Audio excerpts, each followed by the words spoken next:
Amma sən bu valideynləri sevməsən var ha, sənin həyatın olmayacaq. Sənin valideynlərinə qarşı o sevgini oyatmasın. Çünki onlar sənə bu qədər eləyiblər, həyatda heç kəsin eləməyəcəyi qədər.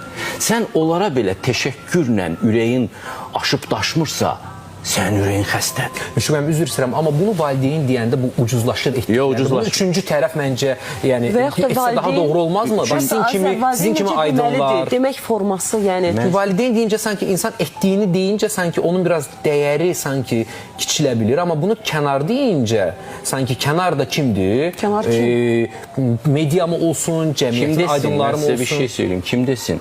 Babası desin, nənəsi desin, əmisi desin, indiki ailələr o qədər nuklearlaşıblar ki, ətrafdan təmizləniblər.